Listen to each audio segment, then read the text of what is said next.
விபத்துல சிக்கி உயிருக்கு போராடின நடிகர் கார்த்தி. சூர்யாவோட இந்த முடிவுக்கு இதுதான் காரணமா? நடிகர் சிவகுமாரோட 2 பசங்களும் இன்னைக்கு தமிழ் சினிமாவுல முன்னணி நடிகர்களா இருக்காங்க. சூர்யா, கார்த்தி 2 பேருக்குமே பல லட்சம் ரசிகர்கள் இருக்கிறது நமக்கு தெரிஞ்சதுதான். நடிகர் சூர்யா சினிமாவ தாண்டி நெறைய பேருக்கு பல உதவிகள செஞ்சுட்டு வராரு.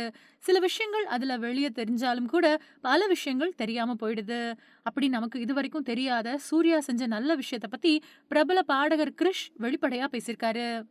சிங்கம் 3 படத்தோட படப்பிடிப்ப முடிச்சுட்டு, நானும் சூர்யா அண்ணனும் ஒரே கார்ல போனோம். அப்ப தெருவுல ஒருத்தர் விபத்துல தலையில பலத்த காயத்தோட அடிபட்டு கிடந்தாரு. அவர சுத்தி மக்கள் நெறைய பேர் நின்னுகிட்டு இருந்தாங்க. ஆனா யாருமே அவங்களுக்கு உதவி பண்ணல. உடனடியா கார்ல இருந்து இறங்கி அடிபட்டு கிடந்தவர தன்னோட கார்ல ஏத்திக்கிட்டு ஹாஸ்பிட்டலுக்கு கூட்டிட்டு போனாரு சூர்யா. அவர காப்பாத்த முடிஞ்சது.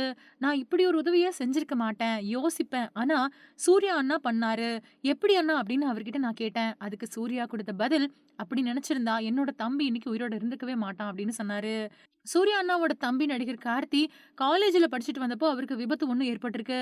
அந்த விபத்துல கார்த்தியோட தலையில அடிபட்டு தெருவுல கிடந்திருக்காரு. அப்போ ஒருத்தர் இந்த பையன பார்க்க சிவகுமார் மகன் மாதிரியே இருக்குதே அப்படின்னு உடனடியா கார்த்திய ஹாஸ்பிட்டல்ல கூட்டிட்டு போய் அனுமதிச்சு உயிர காப்பாத்தியிருக்காரு. அதனால தான் இன்னைக்கு கார்த்தி உயிரோட இருக்காரு அப்படின்னு அவர் சொல்லியிருக்காரு. இந்த தகவல பாடகர் கிரிஷ் சமீபத்திய பேட்டி ஒண்ணுல பகிர்ந்திருக்காரு.